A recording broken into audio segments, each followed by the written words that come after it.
This is Time and Other Thieves. I'm Sarah B. I'm recording this episode on November 15th, 2024, 10 days after the presidential election, which Donald Trump won. It's pretty pathetic, I must say, but apparently we as a nation need Donald Trump in our lives. We can't seem to shake him, can we? Hard as we try. Maybe we shouldn't try so hard. Maybe he's here to teach us something. How do we want to respond this second time around? Same way we did the first time around? Keep doing what you did, keep getting what you got. I'm choosing not to listen to the news.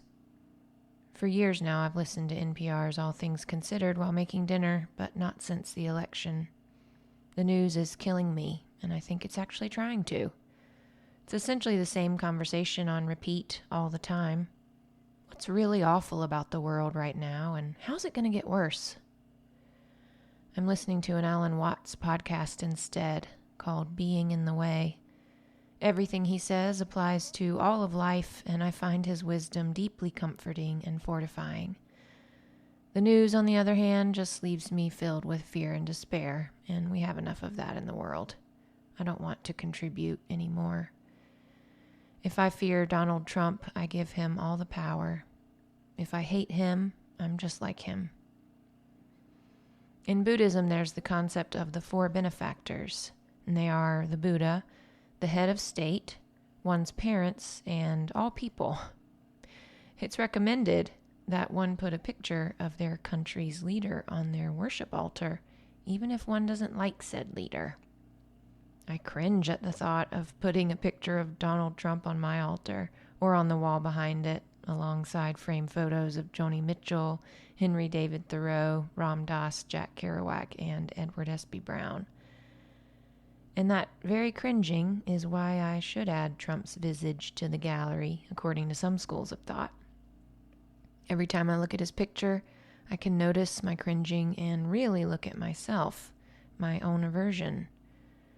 And also, when I meditate, I can send loving kindness to Trump. May he be happy, healthy, and free from suffering. Because if he were those things, he wouldn't be such a shitty person.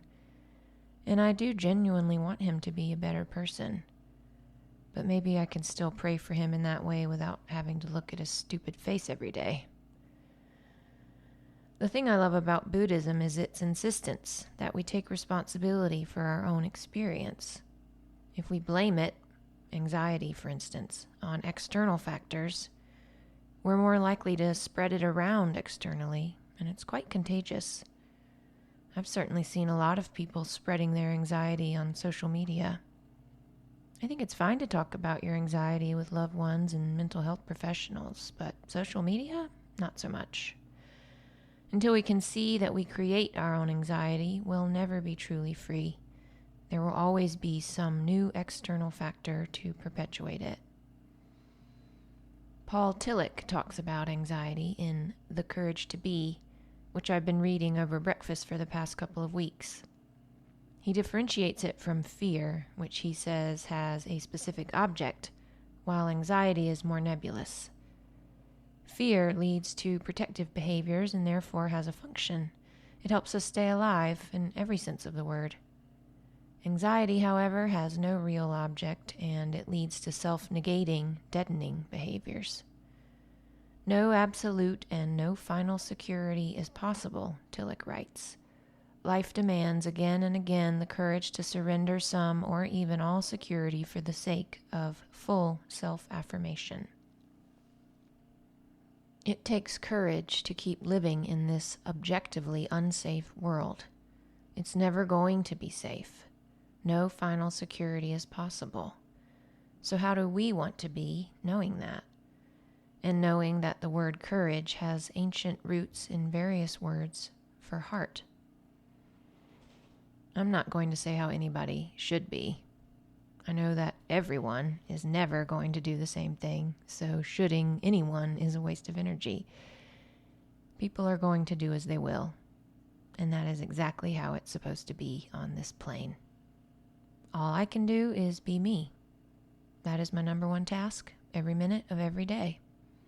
Some people are going to be angry and fearful for the next 4 years, and maybe more, depending on who's president after Trump.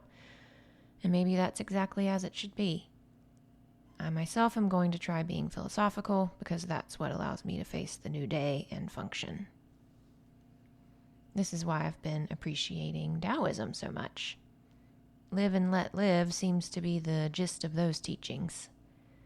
In the Chuang Tzu book I'm reading, compiled and translated by Thomas Merton, there's a story about a favorite disciple of Confucius who wants to take leave of his master and go to a neighboring land where he hears the prince is running amok and people are lying dead in the streets.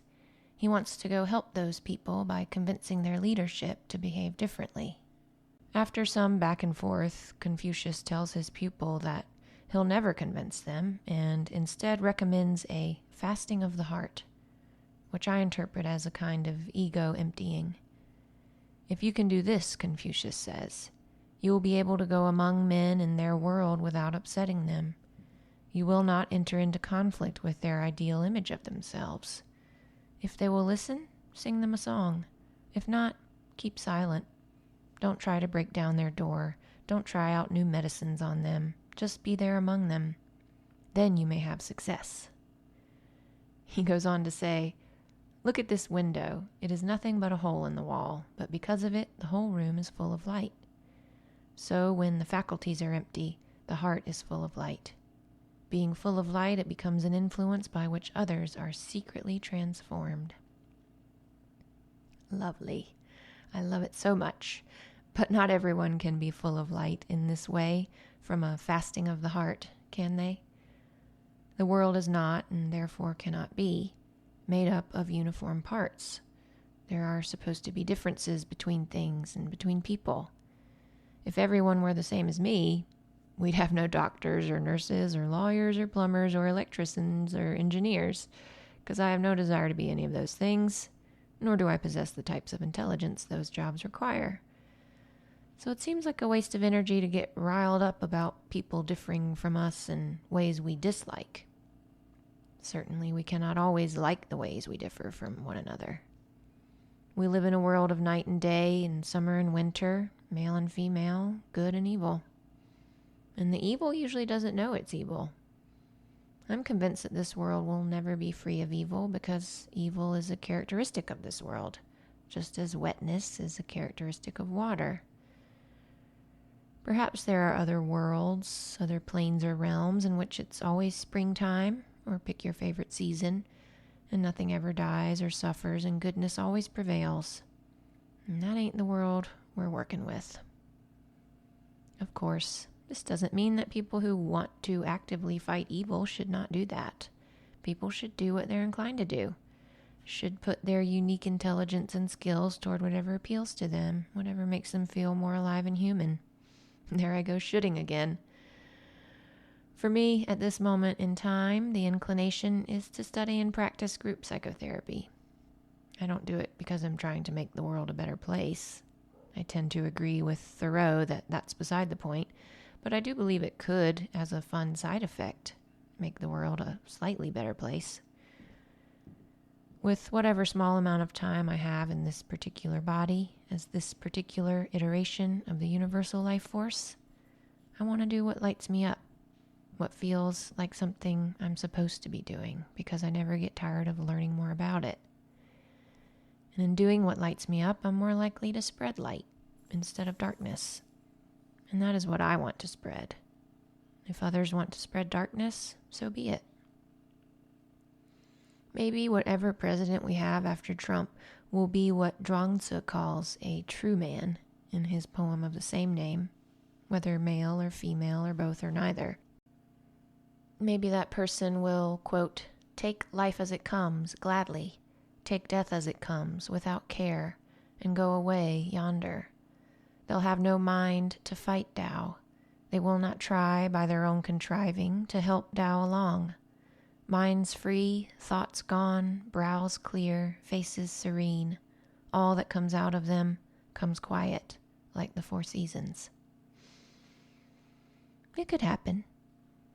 And then the pendulum will swing again and we'll go back to voting for a pussy-grabbing criminal. Probably someone who makes Trump look like a nice guy.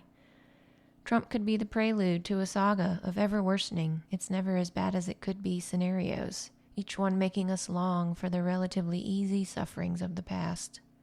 Or he could be the end of an era, for now.